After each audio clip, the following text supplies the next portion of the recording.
चलिए क्या क्या हमने देख लिया था, थोड़ा उसको डिस्कस कर लेते हैं, ठीक है। तो कल हमने स्टार्ट की थी सर्वे। अब मैं मेन पॉइंट पहले लिख ले रहा हूँ यहाँ पर शॉर्ट में, जो जो पूछा जाएगा आपसे, एक क्विक रिवीजन भी हो जाएगा। तो शॉर्ट नोट्स कैसे बनाने उसका भी आपको एक आइडिया आ जाएगा, ठीक है। तो कल हमने देखी थी सर्वे क्या है, आर्ट और science to determine relative position on earth surface. अब अगर अर्थ सरफेस की हम बात कर रहे हैं तो अर्थ के शेप की भी बात हुई थी। तो यहाँ पर नेक्स्ट पॉइंट था शेप ऑफ अर्थ। तो इसमें भी अलग अलग एक्सिस में बात हो रही थी। तो सबसे पहले अगर मैं इक्वेटोरियल एक्सिस में बात कर रहा था, तो इक्वेटोरियल एक्सिस में हमारी अर्थ जो थी वो कैसी थी, इलेप्सॉइडल थी, और जिसका डायामीटर अगर पूछे तो दैट इज़ 12756.75 किलोमीटर। वहीं अगर मैं पोलर एक्सिस की बात करूं तो पोलर एक्सिस में हमारी अर्थ जो है वो किस शेप की है, ओवेलॉइड, अंडाकार जिसको बोलते हैं, और जो डायामीटर है 12713.8 किलोमीटर, ठीक है।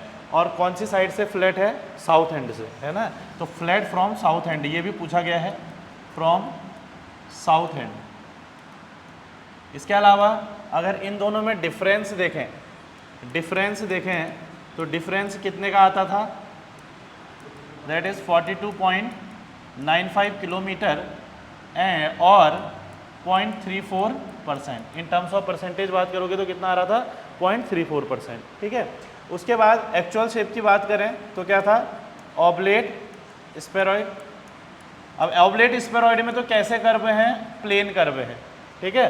पर और एक्चुअल की बात करें तो कैसा था आपका, जियोइड। कैसा शेप था, जियोइड। और जियोइड को कैसे डिफाइन किया गया है, इर्रेगुलर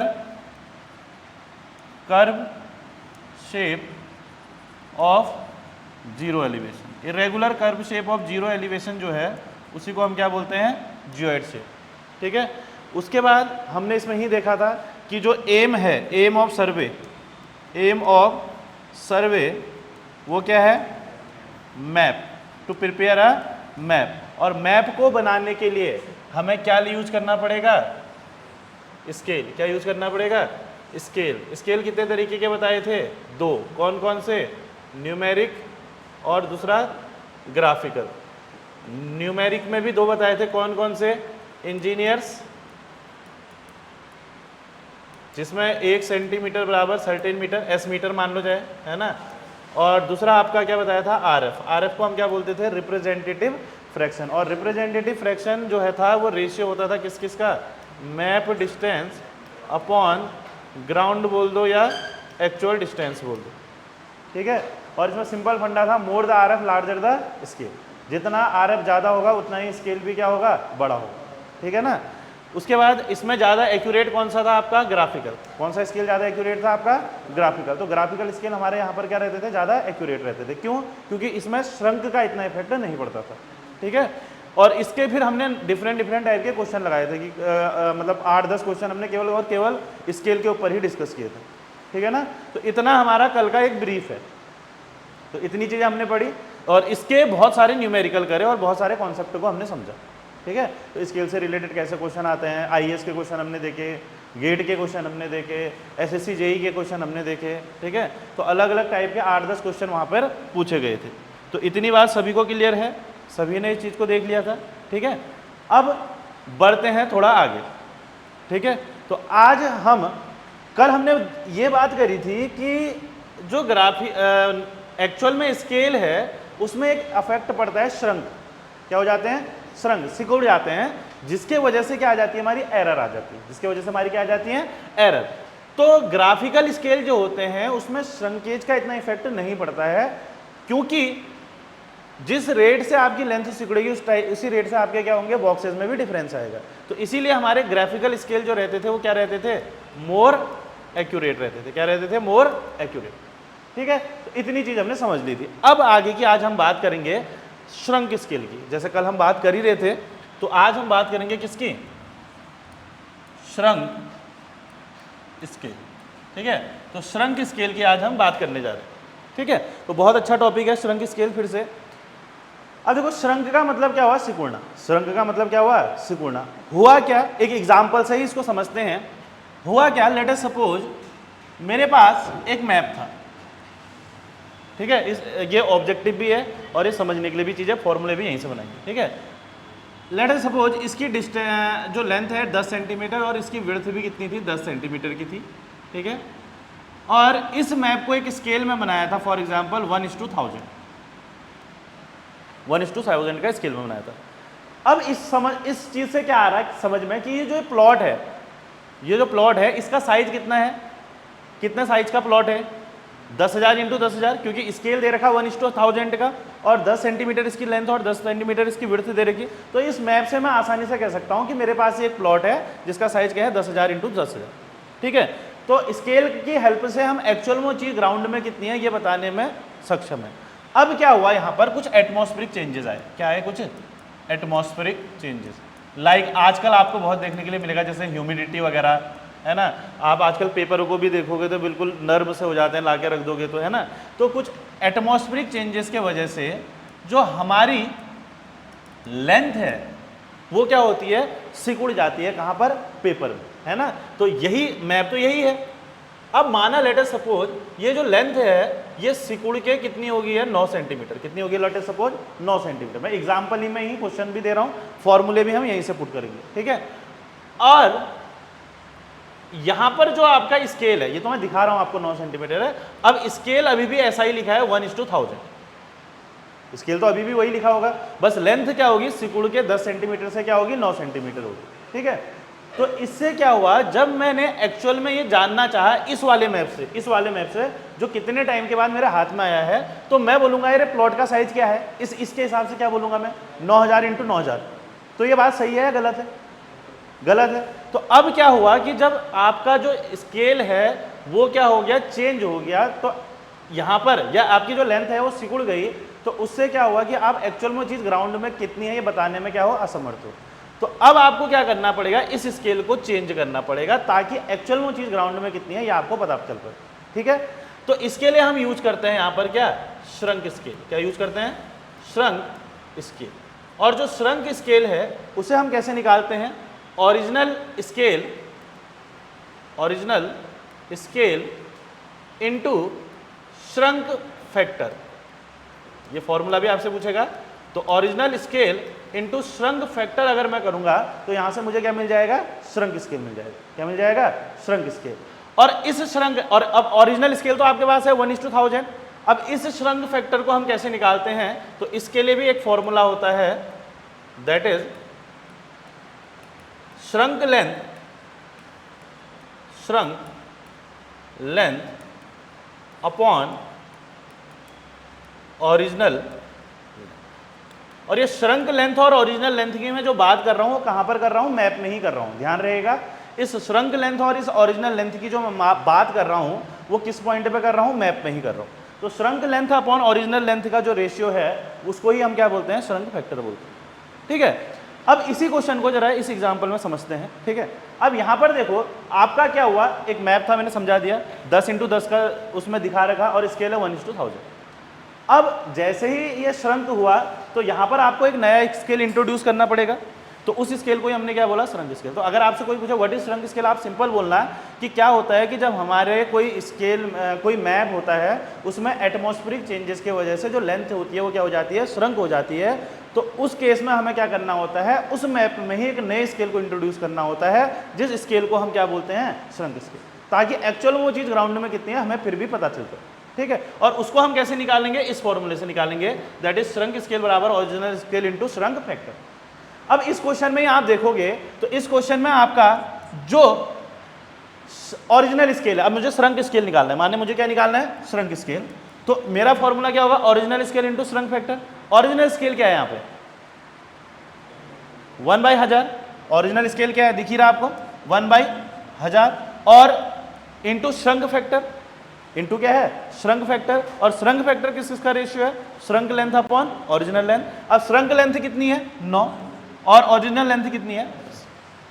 अब अगर मुझे स्केल निकालना है तो मैं कैसे निकालूंगा, देखो 9 अपॉन कितना हो गया है, 10 है, 9 अपॉन क्या हो गया 10,000। पर अब हमेशा स्केल को किस में लिखा जाता है 1 रेशियो के। मैंने कल भी बात करी थी, स्कूल को हमेशा कैसे लिखा जाता है 1 रेशियो के टर्म में। तो इसको 1 रेशियो के टर्म में चेंज करना है तो सिंपल क्या कर दो, दोनों तरफ 9 से डिवाइड कर दो, या a upon b open c upon d होता है जो आपको पता ही है। तो मैं क्या करता हूँ, क्योंकि मेरे को 1 अपॉन में लिखना है तो मैं इधर भी 9 से डिवाइड कर देता हूँ, इधर भी, क्योंकि दोनों तरफ करना पड़ेगा, तो मेरा 1 रेशियो के टर्म में आ जाएगा। तो 1 रेशियो आप 10,000 डिवाइडेड बाई 9 कर दो तो वो वैल्यू यहाँ पर आपको मिल जाएगी। ठीक है, तो वो वैल्यू कैलकुलेट करके बताना जरा कितनी आ रही। 10,000 डिवाइडेड बाई 9 करोगे, है ना, ये गेट में आया हुआ क्वेश्चन है। ठीक है, तो इसी से हमने एग्जाम्पल बना दिया। ठीक, तो ये वैल्यू आ रही है आपकी 1111.11। ठीक है, अब ये जो नया स्केल है इसी को हमने क्या बोला, श्रंक स्केल।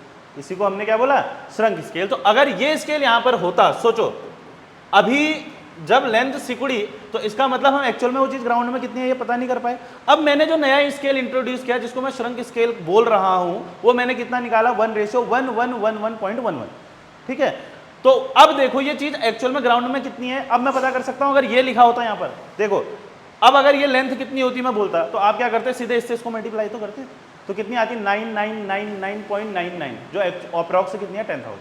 तो हुआ क्या पता चला कि जब भी हमारी लेंथ सिकुड़ी तो हमारा जो एक्चुअल में चीज ग्राउंड में वो हम पता नहीं कर सकते, क्योंकि यहां पर क्या है कुछ एटमॉस्फेरिक चेंजेज आए। तो इस केस में हमें एक नया स्केल इंट्रोड्यूस करना पड़ेगा, जिस स्केल को हमने बोला श्रंक स्केल, और इसकी मदद से हम वो चीज एक्चुअल में ग्राउंड में कितनी है ये पता कर पाएंगे। तो इसी को हमने नया स्केल का जो नाम दिया उसी को हम क्या बोला, श्रंक स्केल। अब मुझे एक चीज बताओ, पहले ये स्केल था 1:1000, पहले स्केल कितना था 1:1000, अब हो गया 1/1111.11। तो ये स्केल बढ़ा या घटा, जो स्केल है कल भी बात करी थी हमने ना, तो ये स्केल है बढ़ा या घटा। पहले था 1/1000, अब श्रंक स्केल जो नया आया कितना हो 1111.11। तो ये स्केल बढ़ा या घटा, कम हुआ। तो इसीलिए इसको श्रंक स्केल या कभी कभी रिड्यूस्ड स्केल भी बोल दिया जाता है। क्या बोलता जाता है, रिड्यूस्ड स्केल। तो कभी अगर क्वेश्चन में रिड्यूस्ड स्केल के नाम से आ गया तो कंफ्यूज नहीं करना है, तो इसको आप श्रंक स्केल भी बोल सकते हो, या इसी को आप क्या बोल सकते हो, रिड्यूस्ड स्केल भी बोल सकते हो। तो एक न्यूमेरिकल भी हमने यहाँ पर बना दिया था। ठीक है, तो इसी से आपको समझ जानी है चीज़ें क्या क्या है। ठीक है, अब कुछ फॉर्मूले हम बिल्ड करते हैं यहाँ पर, कैसे बंद करते हैं, जो पूछे जाते हैं उसकी बात कर रहा हूँ। ठीक है, तो 2 क्वेश्चन फिर इससे हम करेंगे। एक क्वेश्चन तो इसी तरीके का आएगा कि ओरिजिनल स्केल इतना था, कोई मैप को फोटो, ये क्वेश्चन कुछ इस तरीके था, एक मैप है जिसमें जो मैप में वो डिस्टेंस थी 10 सेंटीमीटर थी, अब इसको फोटोकॉपी किया गया। ठीक है, तो वो लेंथ सिकुड़ के 9 सेंटीमीटर होगी। अगर ओरिजिनल स्केल इतना था तो श्रंक स्केल बताओ। तो ये पूरा क्वेश्चन ही है एक तरीके से। तो इसी को हमने किस में बना लिया, एग्जाम्पल में बना लिया समझने के लिए। इतनी बात क्लियर होगी, किसी को कोई डाउट। ठीक है, अब एक चीज़ समझना, अब इसमें कुछ फॉर्मूले बनाने जा रहा हूँ यहीं से। ठीक है, अब देखो यहां पर एक आपने फॉर्मूला पढ़ा श्रंक फैक्टर का, कैसा पढ़ा, shrunk length upon original length. अब यहां पर आपने क्या पढ़ा, श्रंक फैक्टर बराबर क्या पढ़ा, श्रंक लेंथ अपॉन क्या, ओरिजिनल लेंथ। क्या पढ़ा, shrunk length upon original length. अब मुझे ये बताओ यहां पर श्रंक लेंथ कौन सी समझ में आ रही, आपको इस मैप में अगर देखोगे तो श्रंक लेंथ कौन सी है इसमें, 9 सेंटीमीटर है। श्रंक लेंथ कौन सी है, 9 सेंटीमीटर। और एक्चुअल में 9 सेंटीमीटर क्या होगी, जो मैप मेरे हाथ में आया है उसमें जो लेंथ मैंने मेजर कर रखी, यही तो होगी। जो मैप मेरे हाथ में आया है उसमें जो मैंने लेंथ मेजर कर रखी वही तो 9 सेंटीमीटर है। तो अगर इस श्रंक लेंथ को मैं मेजर्ड लेंथ बोल दूं तो कोई गलत थोड़ा बोल रहा हूं। अगर इस श्रंक लेंथ को मैं मेजर्ड लेंथ बोल दूं तो कोई पंगा थोड़ा है। ठीक है, और जो ओरिजिनल लेंथ थी, ओरिजिनल लेंथ कौन सी है इसमें, 10 सेंटीमीटर। तो इसको मैं अगर करेक्ट लेंथ बोल दूं तो तब भी कोई दिक्कत नहीं है ना। तो इस ओरिजिनल लेंथ को मैं क्या बोल सकता हूं, करेक्ट लेंथ बोल सकता हूं, कोई दिक्कत तो नहीं है। ठीक है, तो मैंने श्रंक फैक्टर कैसे निकाला, measured length upon correct length में मैं इसको बोल सकता हूं। ठीक है, तो अब मैंने इसका, आप ऐसे बोल लो कि shrink length upon original length, या आप बोल लो measured length upon correct length भी क्या होता है, श्रंक फैक्टर ही होता है। ठीक है, ये भी क्या होता है आपका, श्रंक फैक्टर ही होता है। अब अगर मेरे पास मेजर्ड लेंथ है और मेरे पास श्रंक फैक्टर है और मुझे करेक्ट लेंथ निकालनी है, ठीक है, तो मेरे पास क्या फॉर्मूला बना, देखो पहला फॉर्मूला मैं यहाँ पर लिख रहा हूँ, दैट इज करेक्ट लेंथ बराबर, किसका लिख रहा हूँ, करेक्ट लेंथ बराबर। तो बताओ क्या बना, मेजर्ड लेंथ, बोलो measured length upon shrink factor, क्या बना, measured length upon shrink factor. कोई दिक्कत, कोई परेशानी? तो यहीं से हमारा फॉर्मूला भी बन गया, measured length upon shrink factor, कोई दिक्कत नहीं है, ठीक है। अब देखो, अगर मैं ऐसे ही अप्लाई करता ये चीज किस में, ये तो मैंने लेंथ में की, ऐसी अगर मुझे विड्थ में अप्लाई करनी होती है ना, तो मैं कैसे निकालता, ये करेक्ट लेंथ का है, तो ऐसे ही अगर मुझे करेक्ट विड्थ का निकालना होता तो मैं क्या करता, करेक्ट विड्थ का निकालना होता, समझना थोड़ा सा, करेक्ट विड्थ का निकालना होता तो मैं क्या करता, मेजर्ड विड्थ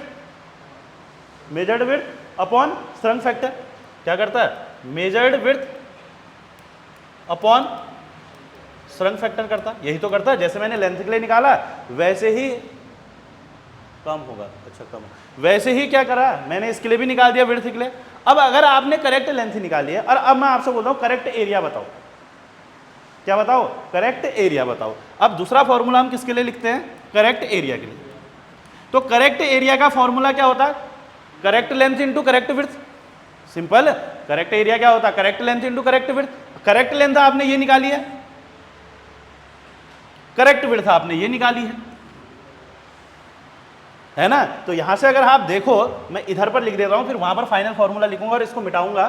तो यहां पर देखो, अगर मैं बोलूं करेक्ट एरिया, मैं किसकी बात करूं, करेक्ट एरिया की, तो मैं क्या लिखता, correct length into correct width, यही लिखता। करेक्ट लेंथ का मैंने फॉर्मूला क्या लिखा भैया, measured length upon shrink factor. ऐसे ही मैंने करेक्ट विड्थ का क्या लिखा, measured width upon shrink factor, यही लिखा।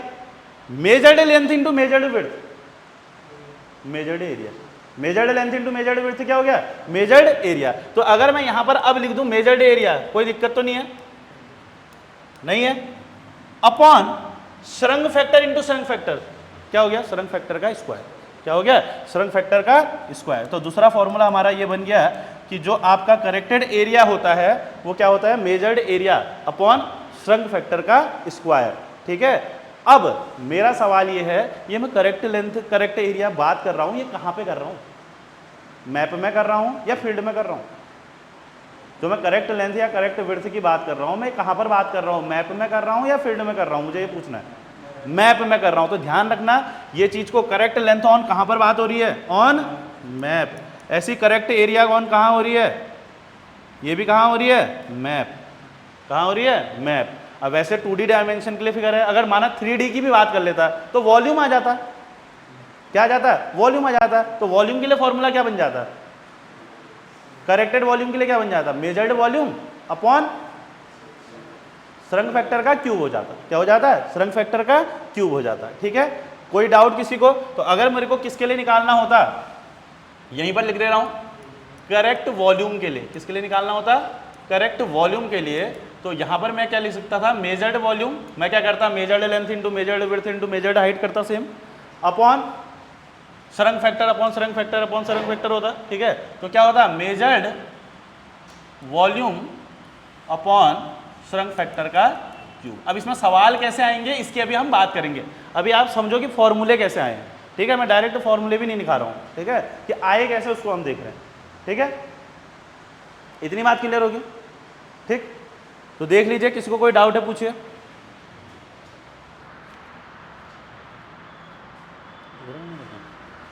छोटा कर दो। इतनी बात क्लियर है, ठीक हो गया।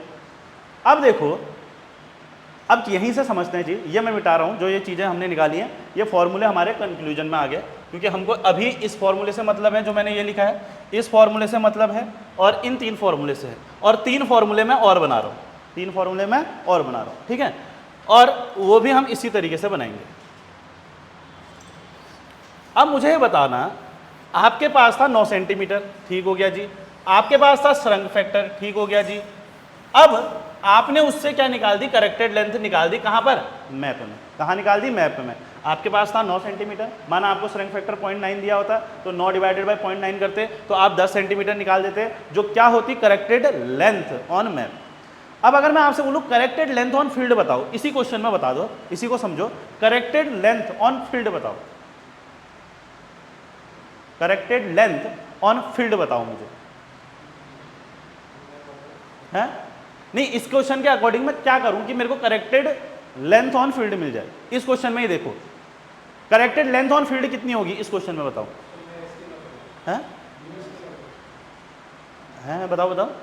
मेरे को बस इतना सवाल पूछना है, ये आपके पास 9 सेंटीमीटर जो थी वो मेजर्ड लेंथ थी, आपको माना श्रंक फैक्टर दिया होता 0.9, ठीक है, आपने 9 डिवाइडेड बाय 0.9 किया तो आपने 10 सेंटीमीटर निकाल दिया। तो 10 सेंटीमीटर जो निकाला वो ये निकाला आपने करेक्टेड लेंथ ऑन मैप। क्या निकाला? Corrected length on map. अब मैं आपसे पूछ रहा हूं अगर मेरे को चाहिए करेक्टेड लेंथ ऑन फील्ड तो मैं क्या करूं इसके अकॉर्डिंग, देखो बस क्या करूं बताओ, फिर फॉर्मूले अपने आप बनाएंगे। इनटू स्केल, मतलब अगर मेरे पास जो 10 है अगर मैं उसको 1000 से मल्टीप्लाई कर दूं तो मेरे को करेक्टेड लेंथ ऑन कहाँ मिल जाएगी? फील्ड मिल जाएगी, कोई दिक्कत तो नहीं है, सही बात है। अब देखो मुझे इतना पता है कि मैं अगर करेक्टेड लेंथ ऑन मैप को मल्टीप्लाई कर दूं किससे? 1000 से। मल्टीप्लाई किससे कर दूं? 1000 से, जो आप स्केल बोल रहे हो, तो वो आपकी क्या हो जाएगी? करेक्टेड लेंथ ऑन फील्ड हो जाएगी। अब जब स्केल लिख दूं मैं यहाँ पर, तो पर मैं तो लिखूंगा 1/1000। अगर मैं स्केल लिख दूं यहाँ पर, मैं अगर लिख दूं corrected length on map into scale लिख दूं, तो स्केल की जगह तो मेरे को 1/1000 रखना पड़ेगा, है ना। तो इसका मतलब 1000 से मल्टीप्लाई करने के लिए स्केल को नीचे लिखना पड़ेगा, तभी वो 1000 ऊपर मल्टीप्लाई होगा। मतलब होना क्या चाहिए, फॉर्मूले हम अपने आप बना रहे हैं, समझ गए हो ना।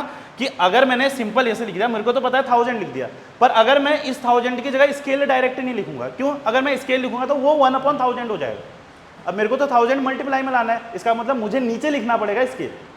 नीचे क्या लिखना पड़ेगा? स्केल। मतलब ये लिखना पड़ेगा कि अगर ये चीज आपको चाहिए, ये चीज आपको चाहिए, तो आपको ऐसा लिखना पड़ेगा correct length on map upon scale, या ओरिजिनल स्केल बोल, तभी तो 1/1000 करोगे, फिर यहाँ आके वो मल्टीप्लाई हो जाएगा, क्योंकि मेरे को 10,000 चाहिए, मेरे को फॉर्मूले बनाना है, बस सिंपल, समझ रहे हो ना।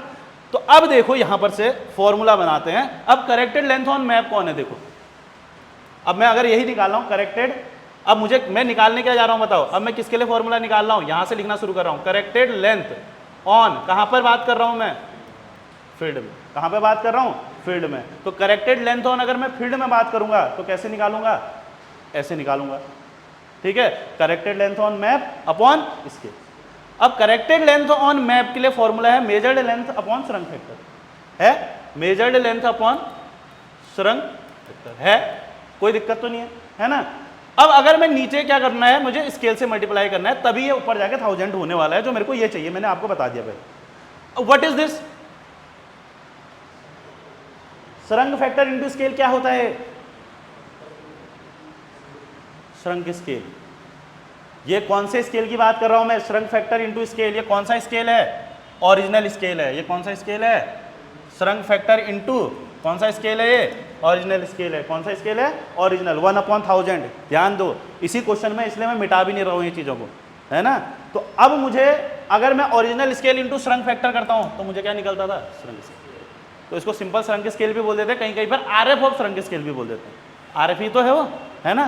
तो यहां से अगर आपको करेक्ट लेंथ ऑन फील्ड निकालनी है तो आपके पास सिंपल फॉर्मूला होगा करेक्ट लेंथ ऑन फील्ड बराबर क्या? Measured length upon shrunk scale. क्या ये मेजर्ड लेंथ कहां पर? ये मेजर्ड लेंथ कहां पर? मैप में। ग्राउंड में चले जाता तो फिर तो बात ही क्या थी। मैं अभी कहां पर बात कर रहा हूं? मैप में। तो देखा कुछ नहीं हुआ। इसी फॉर्मूले में नीचे श्रंक फैक्टर की जगह अगर मैं श्रंक स्केल लिख दूं तो मुझे कहां मिल जाएगी? सीधा वो चीज ग्राउंड में, समझ गए। और ऐसे ही मुझे अगर एरिया की बात करनी है तो क्या हो जाएगा formula? Corrected area on field, corrected area on field. तो मेरा क्या फॉर्मूला बन जाएगा? मेजर्ड एरिया, सेम कहानी यहां भी होगी, अपॉन क्या? श्रंक स्केल का स्क्वायर। और अगर मुझे ऐसी वॉल्यूम निकालना होगा, ये सारी बात कहां हो रही है?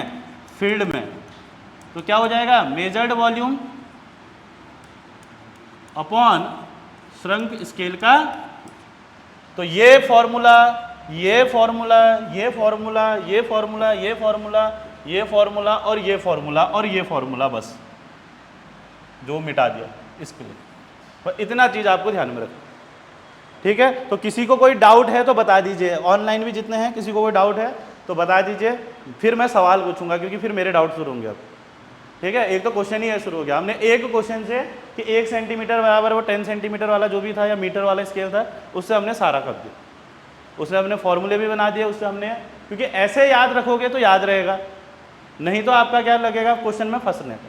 अब जैसे क्वेश्चनों में पूछा गया है, एई वगैरह के एग्जाम में भी पूछा गया है, लेक्चरर में भी पूछा गया है, क्या पूछा गया है कि corrected area on map shrunk factor के कैसे प्रोपोर्शनल है, तो inversely proportional to square of shrunk factor, directly proportional to shrunk factor, ऐसे 4 ऑप्शन दे देगा, समझ रहे हो ना। इस तरीके से क्वेश्चन पूछ सकता है वो, ठीक है, तो इस तरीके से वो क्वेश्चन आपसे पुट कर सकता है।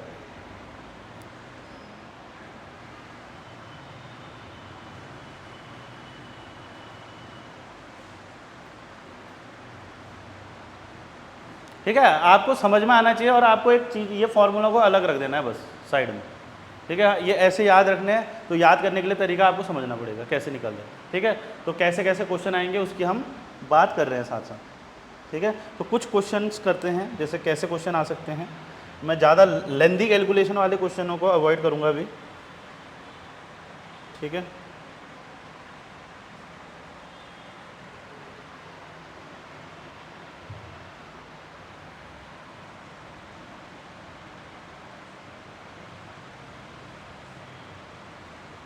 एक क्वेश्चन ये आया था, एक क्वेश्चन है, आप लोग करिए, a line of 5 centimetre on the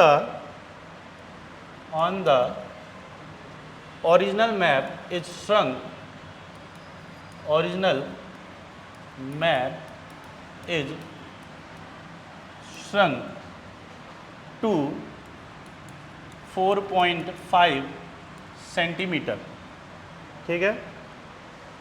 calculate the shrunk scale, calculate the shrunk scale if the original scale of map, if the original scale of map, सभी लोग आंसर करेंगे, मैप इज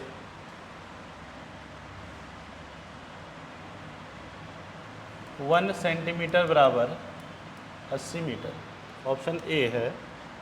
1 सेंटीमीटर बराबर 73.6 metre, B option है 1 centimetre बराबर 86.95 metre, सी 1 centimetre बराबर 79.6 metre, या D none of these. इस तरीके से आपका क्वेश्चन आ जाएगा, ठीक है। आप लोग कैलकुलेट करिए, सब चीज़ आपके पास है रेडीमेड, ठीक है।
जिसका आ जाएगा आंसर कर देना मेरे को, ठीक है।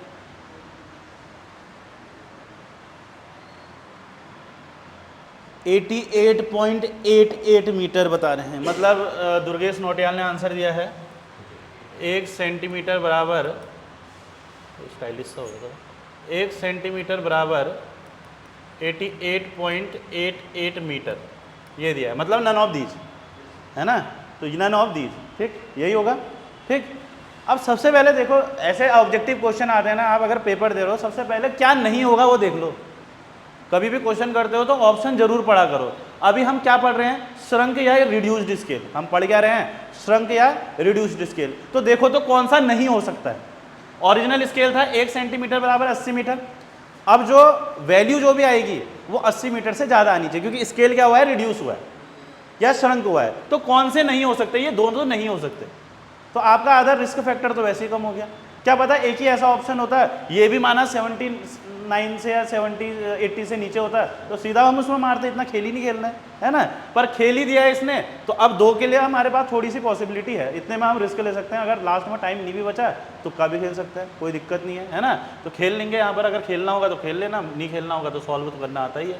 श्रंक स्केल बराबर क्या होगा आपका, ओरिजिनल स्केल। ओरिजिनल स्केल आपका कितना है, 1/8000 हो जाएगा। 80 मीटर है तो कितना हो जाएगा, 1/8000, ठीक है, into shrunk factor. Shrunk factor किस किसका रेशियो है, shrunk length upon original length, ठीक है। तो ये कितना हो गया, 8 पंचे 40 हो गया, नीचे 1 2 3, और ऊपर अगर 1 करना है तो नीचे 4.5 से डिवाइड करना पड़ेगा, है ना। इतना ज़्यादा कैलकुलेशन वाला भी नहीं होगा, तो क्या पता 4 ही दे दे बस, और इजी हो जाएगा। यहाँ पर इतना अगर आपको लग रहा है कि कैलकुलेशन ज़्यादा हो रहा है तो वो इसकी जगह क्या कर देगा, पुट 4, तो इतना कैलकुलेशन नहीं लगेगा, समझ रहे हो। 4 कट गया तो देखो एकदम कट जा रहा है, फिर कितना आ जा रहा है, अगर 4 रख रहे हैं तो 10, और ये कितने बार गया 10, फिर कितना आ रहा है आपका, अगर 4 सेंटीमीटर हो जा रही है तो 1 रेशियो जो भी आ रहा है आप देख लेना। मतलब कैलकुलेशन ईजी करने के लिए 4 दे सकता है, वो 4.5 ना दे तो 4 दे दो, समझ गए ना। किसी को कोई डाउट है, डाउट होगा तो पूछ लेना, ठीक है, ठीक है। किसी को डाउट तो नहीं है, ठीक है।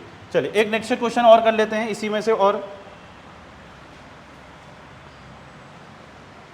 एक नेक्स्ट क्वेश्चन और कर लेते हैं इसमें से।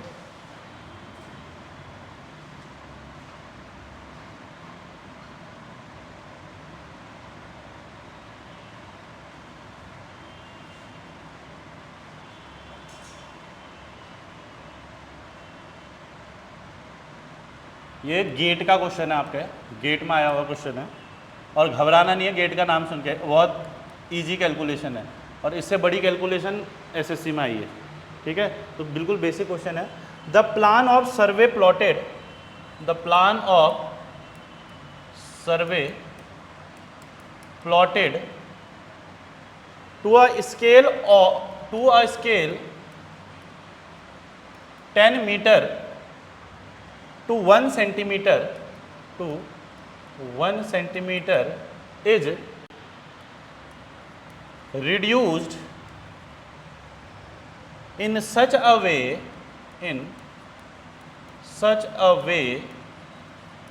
that a line originally 10 centimeter long now measures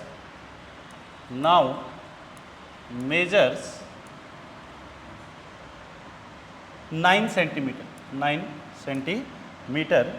The area of reduced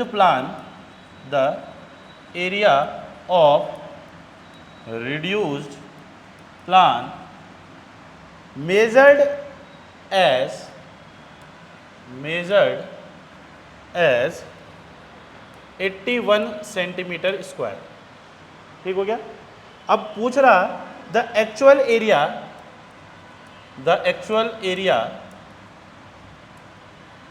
bracket में मीटर स्क्वायर में बताना, आपने किस में बताना है, मीटर स्क्वायर में, ऑफ द सर्वे इज,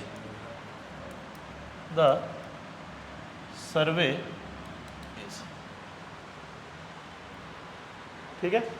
चलिए एक अच्छा क्वेश्चन है फिर से।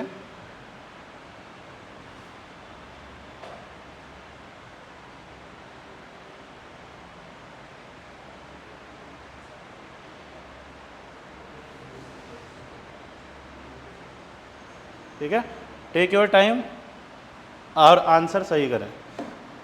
मैं 2 वैरायटी आपको करा दी, क्योंकि लिमिटेड वैरायटी नहीं करा सकता हूँ, कैलकुलेशन प्रैक्टिस आप पे है, ठीक है ना। अब इसमें यहाँ पर एक हमने वाला भी यूज़ करना है, करेक्टेड एरिया जो हम निकालते हैं, ठीक है। ये फील्ड में निकालनी है और किस में निकालनी है, मीटर स्क्वायर। और ऐसे टाइप के क्वेश्चनों की प्रोबेबिलिटी बहुत ज़्यादा है आपके पेपर में आने। क्या क्या गिवन है पहले वो लिख लीजिए, ठीक है, क्या आपने निकालना है वो लिख लीजिए, क्या उसका फॉर्मूला है वो लिख लीजिए, तो आपको चीज़ों का पता चल जाएगा।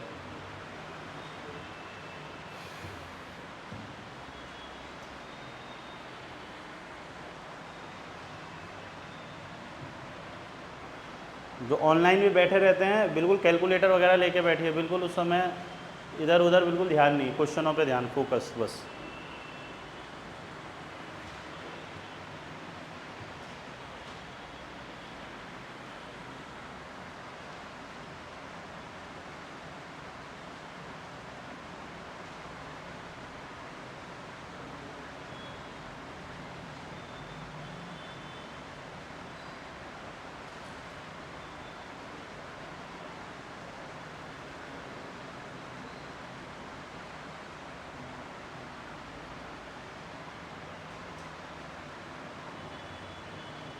क्वेश्चन अगर समझ में नहीं आ रहा तो समझा देता हूँ। उसने क्या बोला है, प्लान है of a survey plotted on a scale 10 metre to 1 centimetre. मतलब जो ओरिजिनल स्केल है उसका क्या है, 1 सेंटीमीटर बराबर 10 मीटर का ओरिजिनल स्केल है, ठीक है। Is reduced in such a way that line originally 10 centimetre long now measures 9 centimetre. जो ओरिजिनली 10 सेंटीमीटर की लाइन थी वो अब रिड्यूस होकर कितनी हो गई है, 9 सेंटीमीटर की हो गई है। तो बताओ कि जो एक्चुअल एरिया होगा फील्ड में वो कितना होगा in terms of metre square, ये आपको बताना है।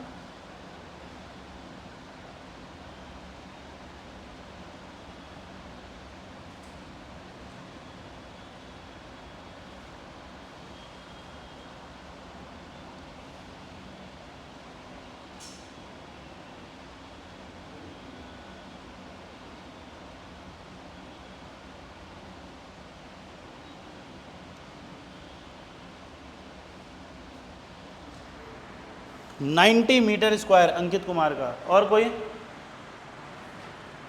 90 मीटर स्क्वायर, सोच लो। देखिए बहुत महाभारत नहीं है इस क्वेश्चन में, मैंने गेट नाम बोल दिया तो मैं घबरा गया, ऐसा कुछ भी नहीं है इसमें। यहाँ देखो क्या दिया है, देखो आपको पता है, सीधे पहले निकालना क्या है वो देख लेता हूँ, ठीक है। मैंने क्या निकालना है, actual area of the survey is, मतलब वही जो फील्ड है उसका एक्चुअल एरिया निकालना है, पर किस में निकालना है, मीटर स्क्वायर में, ठीक है।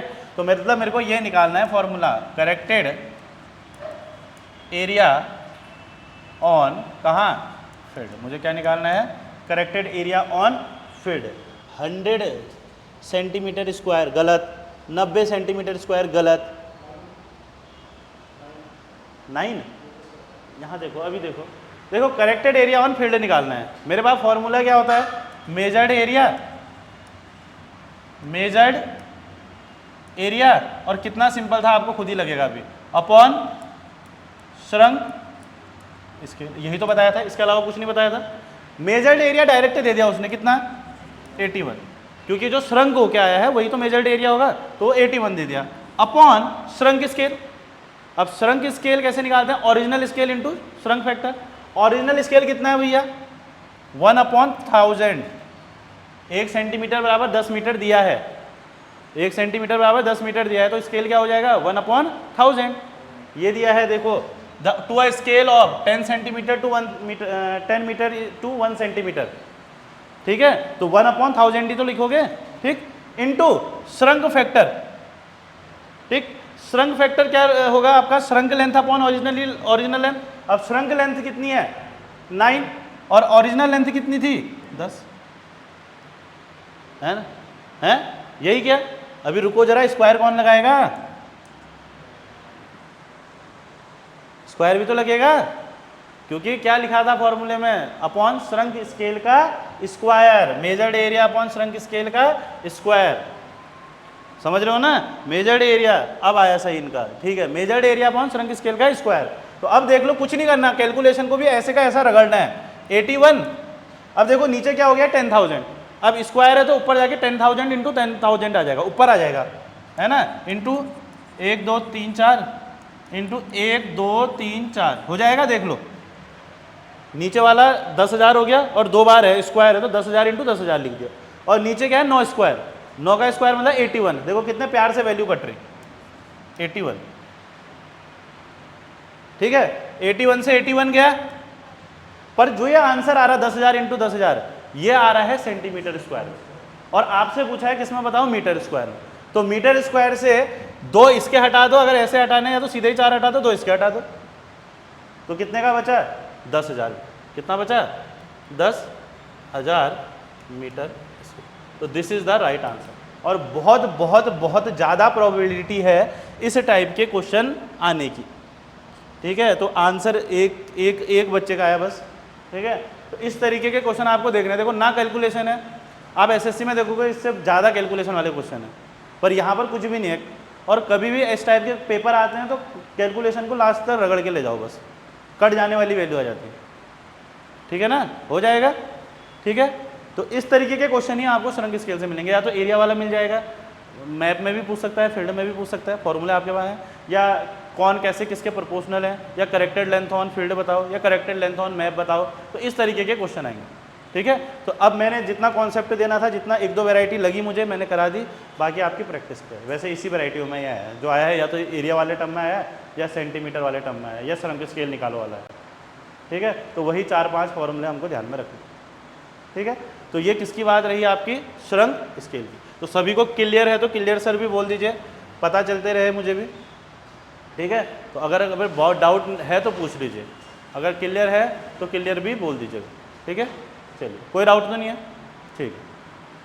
अब हमने शृंग स्केल भी कंप्लीट कर लिया है, ठीक है। अब हम बढ़ते हैं क्लासिफिकेशन ऑफ सर्वे। हमने देखा सर्वे की तो हमने बात कर ली, पर हमें पता भी तो होना चाहिए क्लासिफिकेशन ऑफ सर्वे, या बोल दो टाइप्स ऑफ सर्वे।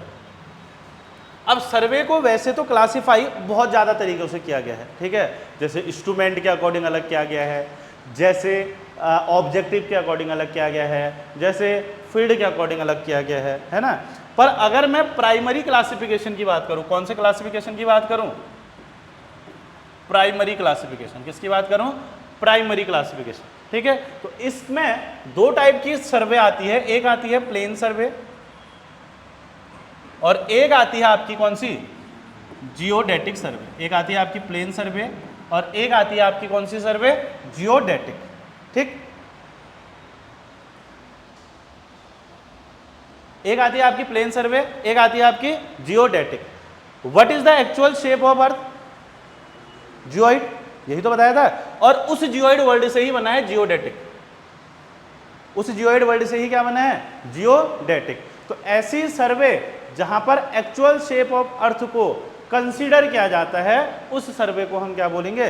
जियोडेटिक। तो जियोइड वर्ड से ही क्या बना है? जियोडेटिक। तो इसका मतलब यहां पर ये पॉइंट हो गया कि actual shape of earth is considered. जो एक्चुअल शेप है अर्थ का, उसे क्या करा जाएगा? कंसीडर किया जाएगा, ठीक है। जो कैसा है? जियोइड है। और जियोइड क्या है? इर्रेगुलर कर्व शेप है। जियोइड क्या है? इर्रेगुलर कर्व शेप है, ठीक है। दूसरा पॉइंट, अगर मैं बात करूं प्लेन सर्वे की, तो यहां पर हम जो एक्चुअल शेप है उसको क्या करेंगे? इग्नोर करेंगे और उसको कैसा एज्यूम करेंगे? प्लेन, ठीक है। तो actual shape is neglected and assume as plane। और कैसे एज्यूम कर रहे हैं? प्लेन एज्यूम कर रहे हैं, ठीक है। अगर मैं बात करूं जियोडेटिक सर्वे की, तो ये जो जियोडेटिक सर्वे है ये तब यूज होगा जब एरिया आपकी क्या है? लार्ज एरिया है। कैसी एरिया है आपकी? लार्ज एरिया है, ठीक है। और जो प्लेन सर्वे है ये कहां यूज होगा? Small area. क्योंकि अगर लार्ज एरिया का सर्वे है वहां पर हमें अर्थ के शेप को कंसीडर करना पड़ेगा, क्योंकि वहां पर फिर क्या आने शुरू हो जाएंगे? एरर आने शुरू हो जाएंगे, क्योंकि कर्वेचर करेक्शन तभी तो लगाते हैं, अभी आपको पता चलेगा, रिफ्रैक्शन, कर्वेचर, है ना। तो अगर लार्ज एरिया है तो वहां पर अर्थ के शेप को कंसीडर करना पड़ेगा। तो लार्ज एरिया के लिए जियोडेटिक और स्मॉल एरिया के लिए प्लेन, ठीक है। अब what is large, what is small? कुछ रेंज तो होगी, कुछ लिमिट तो होगी, है ना। किस बेसिस में बोलूंगा मैं लार्ज या स्केल? कुछ पैमाना तो होगा उस लार्ज और स्मॉल को नापने का। तो वो पैमाना कितना है? 250 किलोमीटर, कहीं 260 भी, और वो 195 भी में भी कंफ्यूज है, तो वो भी बताऊंगा भी वो चीज़ क्या है, ठीक है। 195 वाली चीज़ को भी समझाऊंगा तो ज़्यादातर कंपटीशन में भी यही माना गया है कि अगर कवरेज एरिया 250 किलोमीटर स्क्वायर से कम है, 250 किलोमीटर स्क्वायर से कम है, तो वहां पर क्या जाएगा, कौन सा, प्लेन। और अगर coverage area greater than 250 kilometre square है तो वहां पर क्या जाएगा, कौन सा, जियोडेटिक। वहां पर कौन सा किया जाएगा, जियोडेटिक। ठीक हो गया जी। अब अगर मैं प्लेन सर्वे की बात करूं तो वहां पर मैं अगर कोई लाइन ड्रॉ करूंगा तो वो कैसी होंगी, स्ट्रेट होंगी, क्योंकि मैं अर्थ के शेप को क्या एज्यूम कर रहा हूं, प्लेन, है ना। तो यहां पर जो लाइनें ड्रॉ आप करोगे वो सारी की सारी किस टाइप की होंगी, स्ट्रेट। पर क्या यहां पर स्ट्रेट होंगी, नहीं होंगी। यहां पर कैसे होंगी, आपकी आर्कवल या कर्व्ड लाइन। कैसी लाइन होंगी, कर्व्ड लाइन। ये सारे ऑब्जेक्टिव लाइन आए होंगे, ठीक है। अब अगर मैं बात करूं, आपने सुना होगा प्लम बॉब, है ना। प्लम बॉब किस काम आता है, सेंटरिंग करने के, है ना। अब अगर मैं अर्थ के शेप को प्लेन मान दूं ऐसे, और मैं दो प्लम बॉब लाइन को देखूं, तो प्लम बॉब लाइन कौन सी हुई, जो इस प्लम बॉब के सेंटर से पास होते हुए जाएगी, है ना। तो इसको हम क्या बोलते हैं, प्लम बॉब लाइन। तो प्लम बॉब लाइन जो होगी प्लेन सर्वे के केस में आपस में एक दूसरे के क्या होंगी, पैरेलल। क्या होंगी, पैरेलल, ठीक है। तो क्या होगा, ये क्वेश्चन भी आया हुआ है, plumb bob line are parallel to each other. जो प्लम बॉब लाइन है वो एक दूसरे के क्या रहेंगी, पैरेलल रहेंगी। क्या रहेंगी, पैरेलल रहेंगी, ठीक है। वहीं अगर मैं जियोडेटिक सर्वे की बात करूं तो जियोडेटिक सर्वे में मैं अर्थ के सरफेस को कैसा मान रहा हूं, कर्व इस तरीके का, है ना। और मैं दो प्लम बॉब लाइन की बात करूं ऐसे ही, तो इसका मतलब ये पैरेलल ना होके एक दूसरे को कहीं ना कहीं काटेंगे। और कहां काटेंगे, सेंटर ऑफ अर्थ, ठीक है। तो ये नेक्स्ट पॉइंट, ये सब ऑब्जेक्टिव आए हैं आज तक के पेपरों में। Plumb bob line intersect each other at the centre of earth. Earth के सेंटर पे जाके एक दूसरे को क्या करेंगी, काटेंगी, दोनों प्लम बॉब लाइन। अब देखो, अगर मैं यहां पर जो लाइन ड्रॉ कर रहा हूं वो कैसी लाइन ड्रॉ कर रहा हूं, स्ट्रेट। प्लेन सर्वे में जो लाइन ड्रॉ होंगी कैसी होंगी, स्ट्रेट। तो अगर इन स्ट्रेट लाइनों को मिला के मैं एक ट्राइंगल फॉर्म कर दूं तो इस ट्राइंगल को बोला जाता है प्लेन ट्राइंगल। क्या बोला जाता है, प्लेन। और अगर मैं यहां पर एक ट्राइंगल बनाना चाहूं तो वहां पर जो ट्राइंगल बनेगा वो कैसा बनेगा, कर्व लाइनों से मिलकर बनेगा, इस तरीके से। कुछ जो कर्व लाइन होंगी वैसा बनेगा, क्योंकि यहाँ स्ट्रेट लाइन नहीं बनके कैसी लाइनें बन रही हैं, कर्व लाइन। तो यहां पर जो भी ट्राइंगल बनता है उस ट्राइंगल को बोलते हैं प्लेन ट्राइंगल। क्या बोलते हैं, प्लेन ट्राइंगल। तो यहां पर क्या होगा, प्लेन ट्राइंगल इज फॉर्म। और यहां पर अगर मैं कौन से में बात करूं, जियोडेटिक सर्वे में, ठीक है।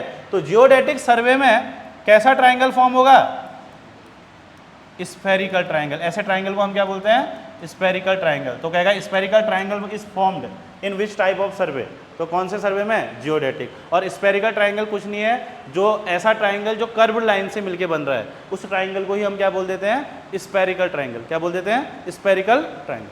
तो ये सारे के सारे जो पॉइंट हैं, डिफरेंस हैं, ये आपके पेपर में भी पूछे गए, ठीक है ना। इतना ध्यान रहेगा, बड़े आगे को। चलिए, किसी को कोई डाउट होगा तो पूछते हुए चलना। अब एक क्वेश्चन यहां से बनता है कि इस स्फेरिकल ट्राइंगल की प्रॉपर्टीज के ऊपर, ठीक है, क्या क्या इस स्फेरिकल ट्राइंगल की प्रॉपर्टीज होती हैं। तो प्रॉपर्टीज ऑफ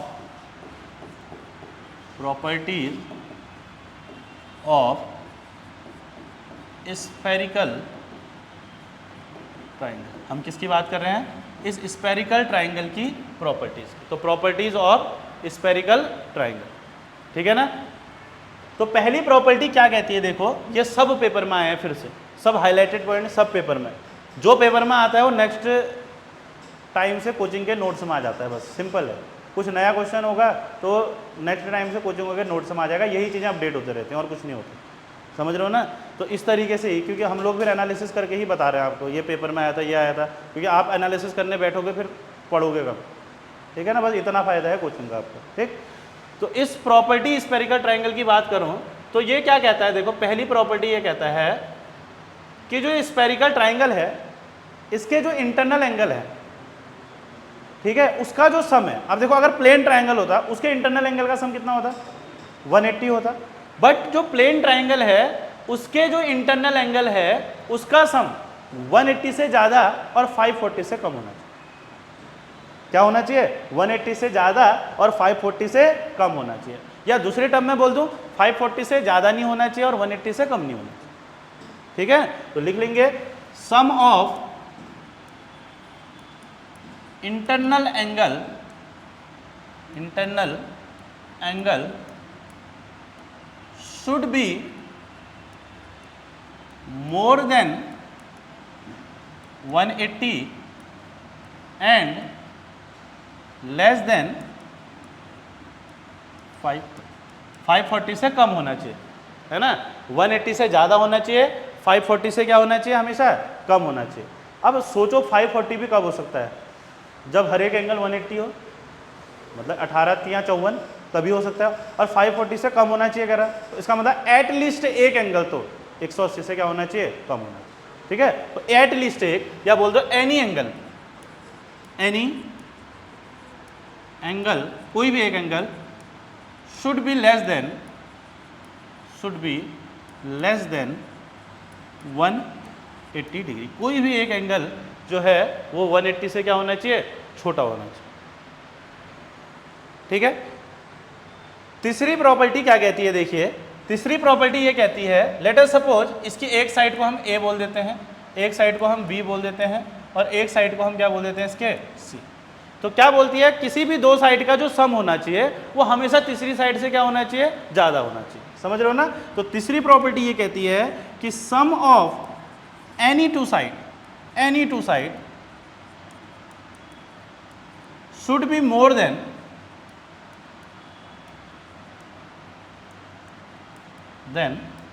थर्ड साइड।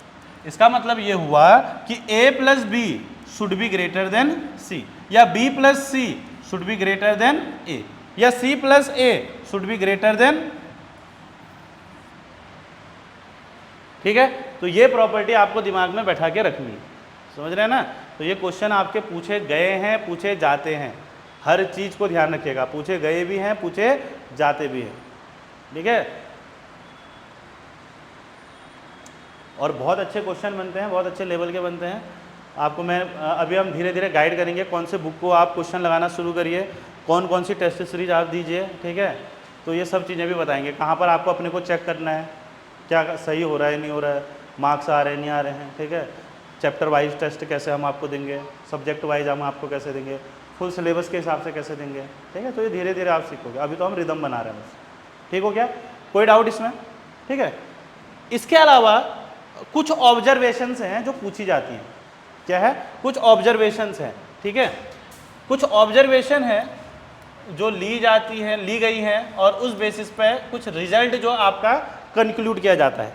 ठीक है, कुछ ऑब्जर्वेशंस की हम बात कर रहे हैं, जो ऑब्जर्वेशन आपकी ली गई हैं और उसके बेसिस पे एक रिजल्ट जो है आपका वो कंक्लूड किया गया है।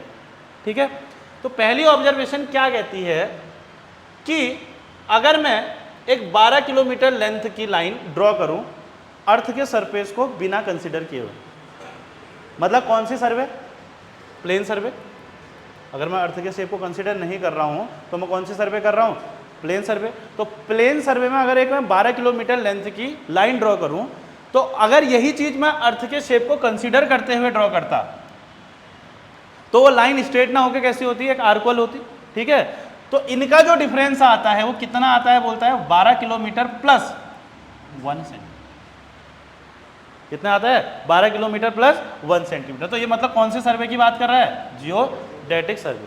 तो क्या कहता है, the arcual difference of a line या of a chord having length of 12 kilometre is. तो कितना होगा, 12 किलोमीटर लाइन की लेंथ के लिए जो आर्कवल डिफरेंस आएगा कितने का आएगा, 1 सेंटीमीटर। किसके आएगा, 1 सेंटीमीटर। समझ रहे हो ना। तो 1 सेंटीमीटर का क्या आएगा इसमें, डिफरेंस आएगा। तो ये भी ऑब्जेक्टिव में पूछा गया। अब एक ये जो रिजल्ट है ये स्टैंडर्ड रिजल्ट है, ये हम नहीं बोल रहे, किसने बोला है, किसने बोला होगा, ये survey of India. Survey of India का है देहरादून में। ये भी सवाल है क्वेश्चनों में, पेपरों में है। ठीक है, पता चला इसमें ही धराशायी होगी फिर। तो सर्वे ऑफ इंडिया का वो है। अब किसी पेपर में मैं देख रहा था उसमें बोला था 18 किलोमीटर। भाई ये जो है स्टैंडर्ड दे रखा है उसमें, ठीक है, कहीं आंसर 10 सेंटीमीटर 10 mm, तो स्टैंडर्ड तो यही दिया है, तो इसके बेसिस पे आप बता सकते हो कि 15 mm क्या राउंड, ठीक है ना। तो ये चीज़ आपने ध्यान में रखनी है, या 15 सेंटीमीटर बोल दो कि 12 के लिए 1 सेंटीमीटर है तो उसके लिए 15 सेंटीमीटर, ठीक है ना। तो ये चीज़ आपने ध्यान में रखनी, ठीक है। चलिए, इसके बाद दूसरा जो ऑब्जर्वेशन है ये बहुत है, जो 195 वाला कन्फ्यूजन है। अब वो क्या कहता है, लेट अस सपोज मैं एक ट्राइंगल बनाता हूँ ऑफ एरिया 195.5 किलोमीटर स्क्वायर। एक 195.5 किलोमीटर स्क्वायर का क्या करता हूँ, एक एरिया फॉर्म करता हूँ, या एक ट्राइंगुलर एरिया फॉर्म करता हूँ।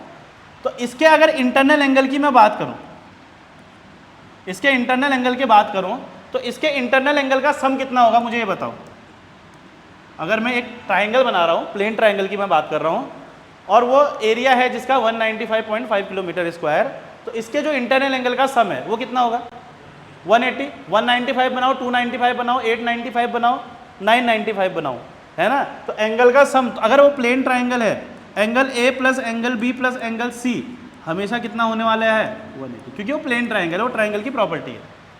बट अगर मैं सेम एरिया के लिए, एक स्पेरिकल ट्राइंगल बनाता हूं, कितनी एरिया के लिए, 195.5 किलोमीटर स्क्वायर एरिया के लिए क्या बनाता हूं, एक स्पेरिकल ट्राइंगल बनाता हूं, तो इसके जो इंटरनल एंगल का सम है एक्स वाई जेड, तो जो x plus Y plus Z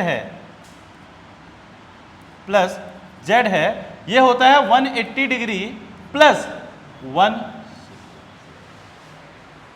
कितना होता है, 1 सेकेंड। इसका कहने का मतलब ये है, अब सवाल कैसे आया था, the difference of sum of internal angle of a plane triangle and spherical triangle for an area of 195.5 kilometre square is, तो कितना हो गया आंसर, 1 सेकेंड, है ना। इसका कहने का मतलब ये है कि जो हमारा पहला एरर है, जो हम देख सकते हैं, अब एंगल की मेजरमेंट की बात करें, हम डिग्री मिनट सेकंड में ही तो बात करते हैं, उससे भी बहुत छोटी छोटी यूनिट है ना।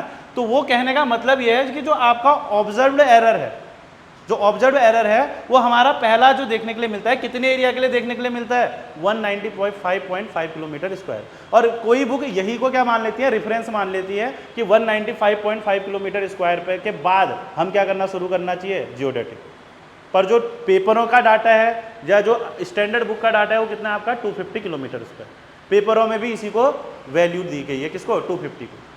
195.5 किलोमीटर स्क्वायर क्या है, जिसमें पहला एरर आपको देखने के लिए मिला है। तो ये नहीं कि ये आपकी लिमिट होगी, है ना। खुद सर्वे कहता है, सर्वे का प्रिंसिपल कहता है कि गलतियां तो होंगी। क्या कहता है सर्वे का प्रिंसिपल, गलतियां तो होंगी। ये नहीं कि आप इसको यूज करोगे तो गलतियां नहीं होंगी, गलतियां होंगी, पर गलतियां क्या होंगी, कम होंगी, कहता है। गलतियां क्या होंगी, कहता है, कम होंगी। समझ रहे हो ना। तो सर्वे का अगर मैं प्रिंसिपल की बात करूं तो वो क्या था आपका, होल टू पार्ट, उसको भी हम डिस्कस करेंगे। तो इतना समझ गए हो। तो 195.5 किलोमीटर स्क्वायर एरिया के लिए जो एंगुलर डिफरेंस है प्लेन और स्पेरिकल ट्राइंगल का, वो कितना है आपका, 1 second, sum of internal angle. ठीक है, किसी को किसी पॉइंट पे डाउट होगा तो पूछ लीजिएगा, और क्लियर होगा तो चलते भी रहिएगा आगे को। ठीक है ना। अब पहला तो क्लासिफिकेशन हमारा क्या था, प्राइमरी, जिसको हम क्या बोल रहे हैं, प्लेन एंड जियोडेटिक। ठीक है। अब दूसरा क्लासिफिकेशन जो है आपका और तरीकों से भी क्या गया है, तो दूसरा जो क्लासिफिकेशन है according to field, according to field. तो फील्ड के अकॉर्डिंग भी सर्वे को अलग अलग तरीके से क्या किया गया है, क्लासिफाई। जैसे पहला होता है आपका लैंड सर्वे। कौन सा सर्वे हो जाता है आपका, लैंड सर्वे। ठीक है। अब लैंड सर्वे के अंदर भी सबसे पहला जो आ जाता है और बहुत पूछा जाता है, दैट इज टोपोग्राफिकल सर्वे। कौन सा सर्वे, टोपोग्राफिकल सर्वे। ठीक है।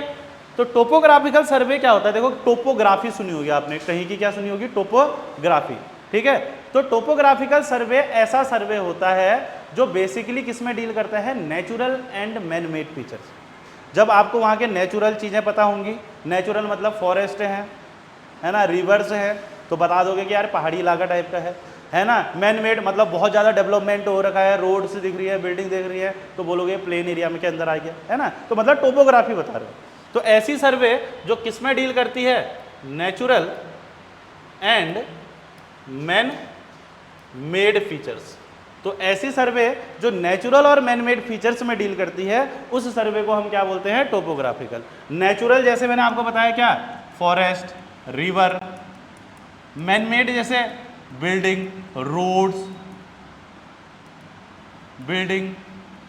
रोड्स, ये आपके कौन आगे, मैनमेड, ठीक है। और जो टोपोग्राफिकल मैप है, एक क्वेश्चन आया था, वैसे तो इनकी जो रेंज होती है एक रेशियो 25,000 से 10 लाख तक जाती है अलग अलग टाइप के सर्वे के लिए। वो डाटा इतना याद रखने का जरूरत नहीं है कि एक रेशियो 25,000 से एक रेशियो 10 लाख तक। बट अगर पूछा जाता है कि जनरली टोपोग्राफिकल मैप किस स्केल में बनाए जाते हैं, तो 1:50,000 किस में बनाए जाते हैं। एक क्वेश्चन आया भी था, वैसे तो अलग अलग रेंज है, मैंने बताया था अलग अलग टाइप की सर्वे के लिए अलग अलग रेंज होगी। बट अगर इन जनरल अगर सिंपल कुछ मेंशन नहीं कर रखा है और पूछा है कि टोपोग्राफिकल सर्वे को किस स्केल में जनरली बनाया जाता है, आप कोई भी मैप उठा के देखिएगा, ठीक है, तो वो कितने में बनाए जाते हैं, इन जनरल आपके कितने में, 1:50,000, समझ गए, ठीक। दूसरा जो सर्वे आता है इसी के अंदर, लैंड की ही अब हम अंदर बात कर रहे हैं, दैट इज कैडेस्ट्रल सर्वे। ये एई के पेपर में भी पूछा गया था 2000 जब 14-15 का पेपर था, कैडेस्ट्रल सर्वे। और पूछे क्यों जाते हैं, क्योंकि इनके नाम से एकदम पता नहीं चलता है कि कौन सा सर्वे है। कुछ सर्वे ऐसे होता है ना, मैंने बोला मिलिट्री सर्वे, तो मिलिट्री में जो होता होगा, माइन सर्वे जो माइन में होता है, वो दिमाग में पता। अब ऐसे पूछे इसलिए जाते हैं क्योंकि एकदम नहीं पता चलता। तो कैडेस्ट्रल कौन सा होता है, किसी की लैंड प्रॉपर्टी, जमीन जायदाद से जुड़ा। अब आपकी कोई लैंड प्रॉपर्टी कैसे बताओगे, कैसे बताओगे हमारी लैंड प्रॉपर्टी, बाउंड्री से तो बताओगे, कैसे बताओगे, बाउंड्री से। तो इसको बोल सकते हो बाउंड्री रिलेटेड और किससे, लैंड प्रॉपर्टी रिलेटेड। तो बाउंड्री रिलेटेड या लैंड प्रॉपर्टी रिलेटेड जो सर्वे होता है उसे हम क्या बोलते हैं, कैडेस्ट्रल सर्वे बोलते हैं, उसे हम क्या बोलते हैं, कैडेस्ट्रल सर्वे, ठीक है। तो बहुत बार पूछा गया है किसी की जमीन जायदाद से जुड़ा सर्वे, ठीक है। और इसी के अंदर एक और आता है आपका सिटी सर्वे। क्या आता है, सिटी सर्वे। तो सिटी सर्वे के अंदर क्या आ जाता है, जैसे सीवर की डिजाइन, स्ट्रीट्स की डिजाइन, है ना, तो design of streets, sewers, design of street comma sewers, ये सब किसके अंदर आ जाता है आपका, कौन सी सर्वे के अंदर आ जाता है आपका, सिटी सर्वे, ठीक है। स्ट्रीट की डिजाइन, सीवर्स वगैरह की डिजाइन जो भी सिटी में होगा आपका, वो सिटी सर्वे। तो ये पूछे जाते हैं इसलिए, ठीक है। फील्ड के अकॉर्डिंग ही दूसरे क्लासिफिकेशन की अगर मैं बात करूं तो दैट इज हाइड्रोग्राफिक और मराइन सर्वे। क्या बोला जाता है, हाइड्रोग्राफिक और मैरीन सर्वे। हाइड्रो मतलब देखो नाम, ये बहुत कुछ नाम बोला और बहुत बार पेपर, हाइड्रो मतलब वाटर, है ना। अब हाइड्रो मतलब वाटर, पर कौन से वाटर, लार्ज वाटर बॉडीज। कौन से वाटर बॉडीज, लार्ज, जैसे ओशियन, सी, लेक्स, बड़ी बड़ी रिजर्वायर, इनकी बात कर रहे हैं, है ना। तो large water bodies, large water bodies. अब कंफ्यूजन पॉइंट क्या है बच्चों को, अगर वो आपसे बोलेगा रिवर वगैरह का सर्वे किसके अंदर आता है, तो रिवर वगैरह में किस में मारोगे, टोपोग्राफिकल में। अगर साफ लिखा है लार्ज वाटर बॉडीज तो किसके अंदर आएगा, हाइड्रोग्राफिक और मरीन, ठीक है। रिवर वगैरह का पूछा था उसने, तो नीचे हाइड्रोग्राफिक भी ऑप्शन में था, तो रिवर वगैरह का किस में आएगा आपका, किस में आएगा, अगर नॉर्मल रिवर लिखा है तो टोपोग्राफिक, ठीक है। जमीन से जुड़ी बात होगी, पानी से जुड़ी बात होगी, बचा कहाँ, स्पेस। इसको बोलते हैं एस्ट्रोनॉमिकल सर्वे। क्या बोलते हैं, एस्ट्रोनॉमिकल सर्वे। तो स्पेस रिलेटेड सर्वे, स्पेस रिलेटेड सर्वे, जैसे सैटेलाइट्स कौन कितनी दूरी पे है ना, स्टार्स, इनकी स्टडी को हम क्या बोलेंगे, एस्ट्रोनॉमिकल सर्वे, ठीक है ना। तो ये आपका किसके क्लासिफिकेशन है, अकॉर्डिंग टू फील्ड। किसके अकॉर्डिंग है, अकॉर्डिंग टू फील्ड। तो ऐसा भी सवाल पूछा सकता है, किसका क्लासिफिकेशन है, जैसे बोल देगा आर्कियोलॉजिकल सर्वे किसका क्लासिफिकेशन के अकॉर्डिंग आता है ना, या इंजीनियरिंग सर्वे कौन से क्लासिफिकेशन के अंदर आ सकता है। तो ये चीज़ें लोग छोड़ जाते हैं आजकल कि टाइप्स ऑफ सर्वे तो हैं, सुना है कंपास है, सुना है ये, तो इस तरीके के क्वेश्चन आपके बनने के फिर चांसेस बन जाते हैं, ठीक है ना। दूसरा जो सर्वे है अकॉर्डिंग टू इंस्ट्रूमेंट, इसमें खाली नाम लिखेंगे क्योंकि सारे चैप्टर हमने पढ़ने ही आगे भी, ठीक है। तो दूसरा आपका आता है क्लासिफिकेशन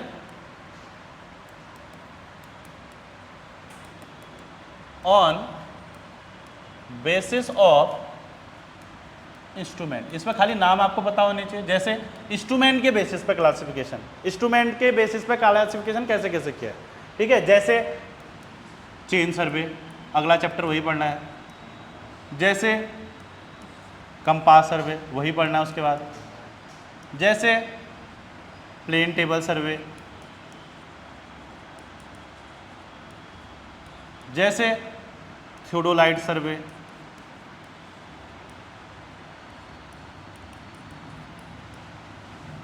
जैसे आपका टेक्योमेट्री। तो ये सारा जो क्लासिफिकेशन है ये किसके बेसिस पे है? On the basis of instrument. किसके बेसिस में? इंस्ट्रूमेंट के बेसिस में। तो समझ पा रहे हो ना यहाँ से क्या क्वेश्चन बन सकता है। आप धीरे धीरे खुद जब नोट्स बनाओगे आपको पता चल जाएगा, हाँ ये पूछ सकता है, ये पूछ सकता है, ये पूछ सकता है, ये ध्यान रखना है। थोड़ा हम बताएंगे क्या पूछ सकता है, थोड़ा आपको पता चलते जाएगा।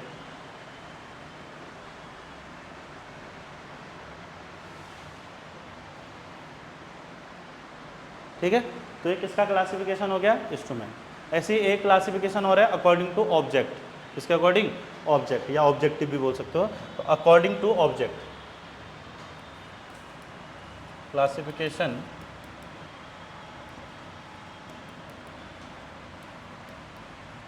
According to object. ठीक है, क्लासिफिकेशन अकॉर्डिंग टू ऑब्जेक्ट। इसके अंदर जैसे आपका मिलिट्री सर्वे, ऑब्जेक्टिव क्या है? मिलिट्री से रिलेटेड सर्वे है तो मिलिट्री। इंजीनियरिंग फील्ड से रिलेटेड है, इंजीनियरिंग सर्वे, है ना। तो ये नाम आ जाते हैं इसमें। जैसे इंजीनियरिंग सर्वे,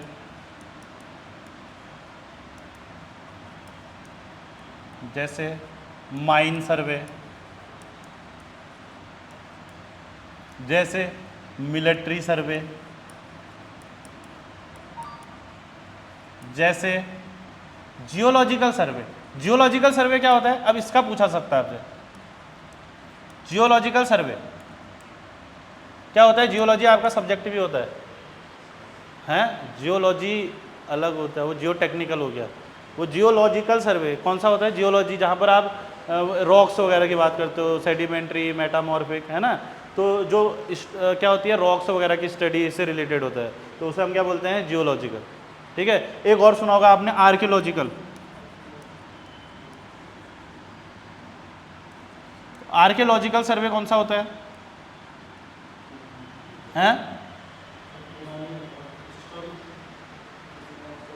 कोई पुरानी चीज़ें हैं, पुरातत्व विभाग, है ना, आर्कियोलॉजिकल डिपार्टमेंट बोलते हैं। जैसे कोई भी कोई पुरानी चीज़ें हैं म्यूजियम वगैरह में रखे रहती हैं, तो उससे रिलेटेड चीज़ को हम क्या बोलते हैं?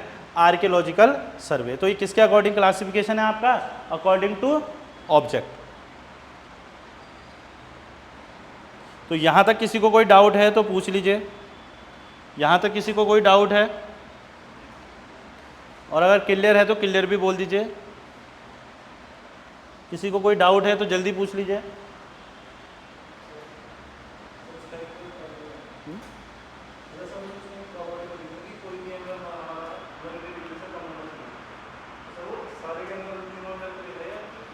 एक एंगल, कोई भी एक एंगल, उन तीनों में से कोई भी एक एंगल 180 से कम होना चाहिए। एक एंगल एटलीस्ट 180 से कम होना चाहिए। ठीक है, तो इतना क्लियर होगी बात। चलिए ठीक है, एक छोटा सा टॉपिक और, प्रिंसिपल ऑफ सर्वे, इसको भी ख़त्म कर लेते हैं। फिर कल थोड़े वर्नियर स्केल और इसके 30-35 ऑब्जेक्टिव लगा लेंगे सीधा, वो चैप्टर क्लोज। ठीक है ना, कल इसका 30-35 ऑब्जेक्टिव पहले चैप्टर के, और आपका vernier scale, retrograde scale, direct scale, extended scale, इनसे थोड़े क्वेश्चन आने लगे हैं, तो एक वो टॉपिक करेंगे अब। ठीक है, तो अभी आज थोड़ा सा प्रिंसिपल ऑफ सर्वे को भी हम समझ लेते हैं। ठीक है, principal of survey.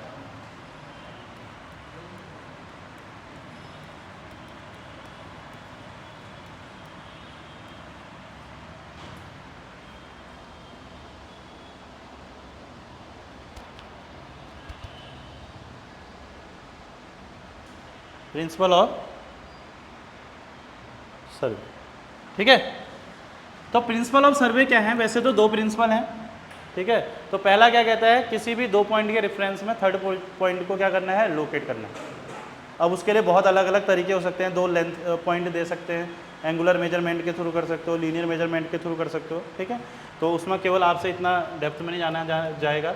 To locate a point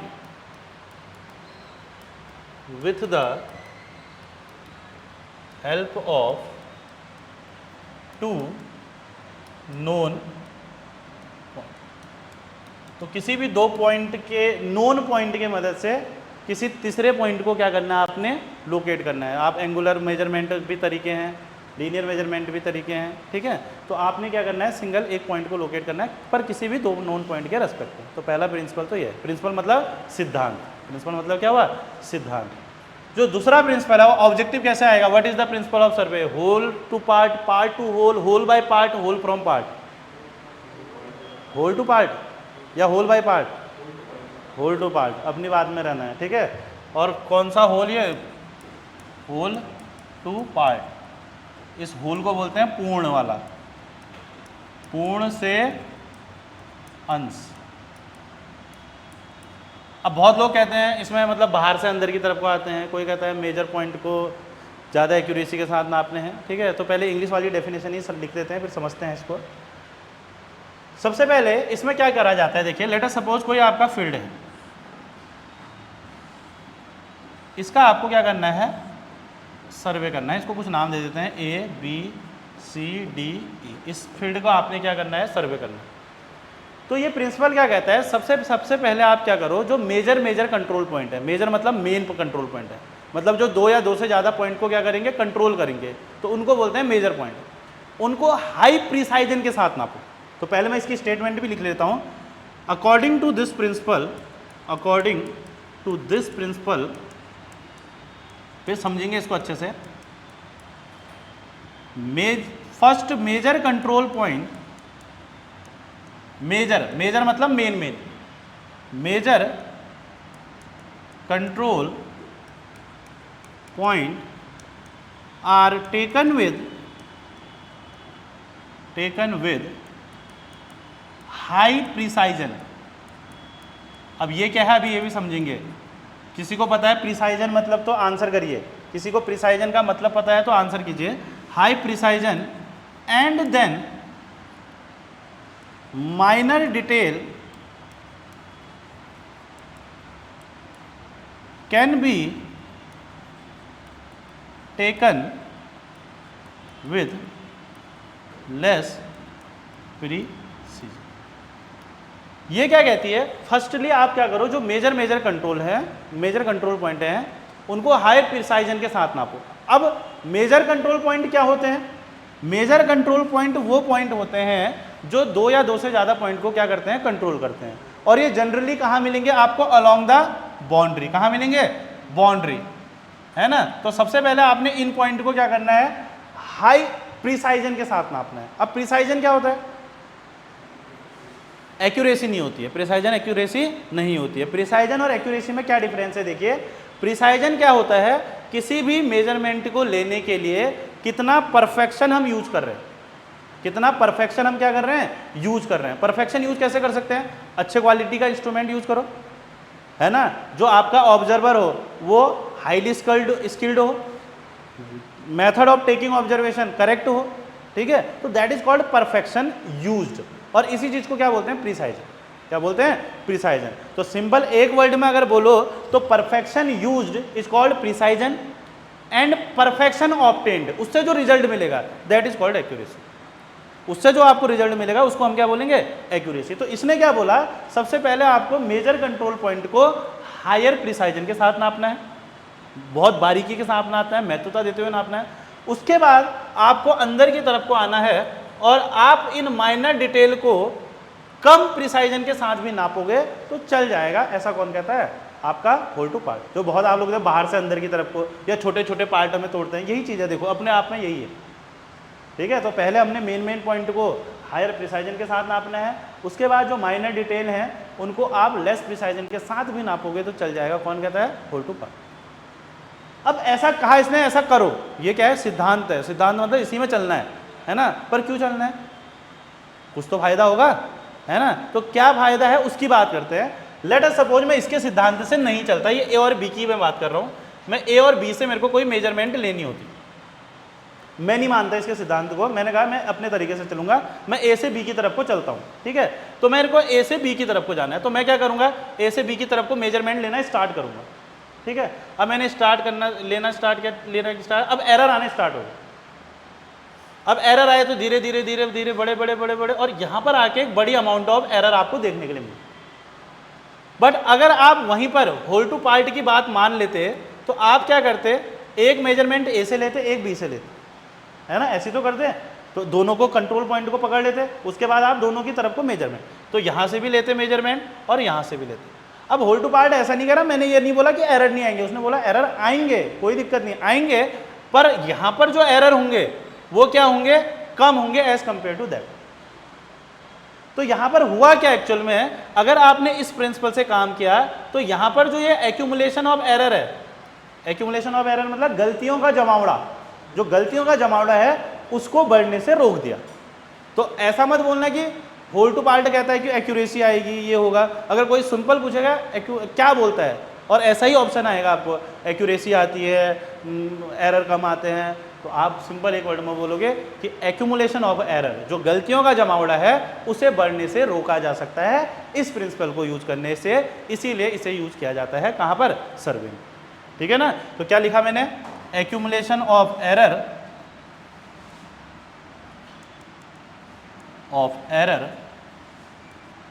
can be, तो वाई इट इज यूज्ड बोलेगा तो सिंपल बोलोगे क्योंकि इस प्रिंसिपल से जो गलतियों का जमावड़ा है उसे, बिल्कुल उसे बढ़ने से हम क्या कर सकते हैं, रोक सकते हैं, ठीक है ना। इतनी बात ध्यान में रहेगी। किसी को किसी पॉइंट पे डाउट है तो अब आप डाउट पूछ सकते हैं, और किसी को कुछ भी पूछना है रिलेटेड दिस तो पूछ सकता है, क्योंकि फिर कल हम नेक्स्ट टॉपिकों को कवर करेंगे, ठीक है। तो जितने भी लोग लाइव हैं, समझ में आया, समझ में आ रहा है तो देखो रिस्पॉन्स देना बहुत ज़रूरी है, ठीक है ना। क्योंकि ये तरीका ठीक है कि आप पढ़ते रहो, समझते रहो, जब क्वेश्चन आपके दिमाग में आ रहा है तो आप पूछो, सिंपल है ना। नहीं तो आपको जो चीज़ें नहीं दिख रही हैं, जहाँ पर आपको नोट्स दिख रहे हैं आप बनाओ, उन चीज़ों को समझो, हर चीज़ को पकड़ो, समझ रहे हैं ना। हम अपनी तरफ से क्या करेंगे, आपको सब टीचर जितने भी होंगे बेस्ट ही देंगे अपना, जो हमारी एनालिसिस है वो आपको हेल्प करेगी, समझ लो ना, वो आपको हेल्प करेगी किस तरीके के क्वेश्चन लगाने हैं। नहीं तो आप एक चैप्टर पढ़ने में ही कितना टाइम लगा दोगे। मैं आपको ये बोल रहा हूँ कल ये चैप्टर खत्म हो जाएगा, आप उसके बाद क्वेश्चन कहीं के भी लगाना स्टार्ट करो, है ना। अब आपको अपना लेवल से समझना पड़ेगा कहाँ से आपको चलना है, तो धीरे धीरे धीरे धीरे। हम आपको केट के क्वेश्चन भी दिखा दिए, ईएस के भी दिखा दिए, आपको एसएससी जेई भी दिखा दिया, जेई लेवल के भी दिखा दिए, पर मैंने कहा लेवल डिसाइड कोई क्वेश्चन नहीं कर सकता कि कौन से लेवल का क्वेश्चन है ना। जमीन जायदाद से रिलेटेड सर्वे कौन सा सर्वे है, सब पेपर में आया, जेई में भी आया, ए में भी आया, लेक्चर में भी आया, सब में आया। कौन से लेवल का क्वेश्चन है पता ही नहीं है ना। तो इन चीज़ों से हमें कोई मतलब नहीं है, ठीक है। तो अपना सेशन एंड कर रहे हैं, किसी को कोई डाउट है तो जल्दी पूछ लीजिए, और इनको रिवाइज करिए। कल आपका मॉक टेस्ट भी समझ के चलिए कि फंडामेंटल ऑफ सर्वे से जल्दी जल्दी 20-30 ऑब्जेक्टिव, ठीक है। और जो आपके वो क्वेश्चन है किस तरीके के, जो आपके कुछ न्यूमेरिकल पोर्शन है उनको भी हम कवर करेंगे। तो अभी तक हमने कुछ ज़्यादा नहीं पढ़ा है, हमने पहला पेज पढ़ा है वो आज हमने देख ही लिया था। कल हमने क्या पढ़ा था एक बार उसको एक क्विक करते हैं, और आज क्या पढ़ा था, ताकि आपको ज़्यादा घर में देखने की जरूरत भी ना पड़े, आप घर में सिंपल क्वेश्चन लगाइए, ठीक है। तो क्या पढ़ा था, आर्ट और science to obtain the position of a point is called surveying. Surveying में हम क्या कर रहे हैं, अर्थ के शेप पे, किसी अर्थ के सरफेस पे किसी पॉइंट की रिलेटिव पोजीशन को निकाल रहे हैं, ठीक है। तो अर्थ के शेप को जानना जरूरी है। इक्वेटोरियल एक्सिस में बोलो तो इलिप्सॉइडल है, पोलर एक्सिस में बोलो तो ओवलॉइड है। इक्वेटोरियल एक्सिस में डायमीटर की बात करो तो आपकी 12756, इतना भी याद रखोगे, पीछे का छोड़ दो, 0.75 किलोमीटर। पोलर एक्सिस में बात करो 12713.8 किलोमीटर, ठीक है। कितने किलोमीटर से डिफर करती है, 42.95, कहीं 43 भी लिखा है तो लड़ने नहीं आना है, ठीक है ना। कितने परसेंट से करती है, 0.34% से करती है, ठीक। उसके बाद आपका एक्चुअल शेप ऑफ अर्थ क्या है, जियोइड है। जियोइड में ऑप्शन में नहीं मिला इन केस तो ऑब्लेट स्फेरॉइड। जियोइड क्या है? Irregular curve shape of zero elevation. Survey का एम क्या है? मैप बनाना है। प्रिंसिपल क्या है? होल टू पार्ट है, कंफ्यूज नहीं करना। एम या ऑब्जेक्टिव क्या है? मैप बनाना। और प्रिंसिपल क्या है आपका? होल टू पार्ट, ठीक है। और मैप बनाना है तो क्या यूज करना है जी? स्केल। स्केल कितने टाइप के हो गए? 2 टाइप के। कौन कौन से? Numeric, graphical. एक्यूरेट कौन ज़्यादा? ग्राफिकल। क्यों एक्यूरेट? श्रृंक का कोई इफेक्ट नहीं पड़ता है। न्यूमेरिक भी 2 टाइप के, इंजीनियर्स एंड आरएफ। आरएफ का फुल फॉर्म रिप्रेजेंटेटिव फ्रैक्शन। किस किस का ratio? Map distance upon ground distance का। इंजीनियर स्केल कैसे? सर्टेन सेंटीमीटर बराबर certain metre. Number of 8-10 question हमने कर लिए थे, लार्ज स्केल, स्मॉल स्केल, सब कॉन्सेप्ट। आज क्या पढ़ा? श्रृंग स्केल पढ़ा। श्रृंग स्केल क्या होता है? एटमॉस्फेरिक चेंजेस के वजह से जो लेंथ होती है मैप में सिकुड़ जाती है, तो एक नया स्केल इंट्रोड्यूस करना पड़ता है ताकि एक्चुअल में वो चीज़ ग्राउंड में कितनी है हमें पता चल जाए। तो उस स्केल को हम क्या बोलते हैं? श्रृंग स्केल। कैसे निकालते हैं? ओरिजिनल स्केल इंटू श्रृंग फैक्टर। श्रृंग फैक्टर किस किस का रेशियो होता है? श्रृंग लेंथ अपॉन ओरिजिनल लेंथ, ठीक है ना। फिर यहीं से फॉर्मूले बने थे हमारे, कौन से? करेक्टेड लेंथ ऑन मैप, क्या? मेजर्ड लेंथ, नीचे लाओ shrink factor. Corrected area on map, measured area upon shrink factor का square. Corrected length on field बोल दिया, मेजर्ड लेंथ, ये मैप में ही बात हो रही है, upon corrected shrink scale. Corrected area on field, measured area map में ही, अपॉन श्रृंग स्केल का स्क्वायर। या कहीं RF of shrink scale, RF ही तो है वो, 1 रेशियो में लिख रहे हो तो आरएफ ही तो है ना। तो बस यही फॉर्मूला आपने ध्यान रख लेते। उसके बाद आपने टाइप्स ऑफ सर्वे पढ़ा, प्लेन, जियोडेटिक, कुछ स्पेरिकल ट्राइंगल की प्रॉपर्टीज को जाना, कुछ अदर टाइप के क्लासिफिकेशन ऑफ सर्वे देखे, कुछ ऑब्जर्वेशंस की हमने यहाँ पर बात करी, ठीक है ना। कुछ आपके प्रिंसिपल की हमने ऊपर बात करी, क्यों करा जाता है ये हमने बात करी, ठीक है ना। तो इतना हमारा कंप्लीट हो गया। बाकी हम नेक्स्ट लेक्चर में, कल बहुत इंपॉर्टेंट टॉपिक है फिर से आपका डायरेक्ट और रेट्रोग्रेड में कन्फ्यूजन हो जाता है, डिवीजन किसके ज़्यादा है, डिवीजन की लेंथ किसकी ज़्यादा है, तो उसको समझेंगे कैसे हम उसको सॉल्व करें, ठीक है। ठीक है, तो बताइए किसी को कोई डाउट है, क्लियर है तो ओके सर कह दीजिए।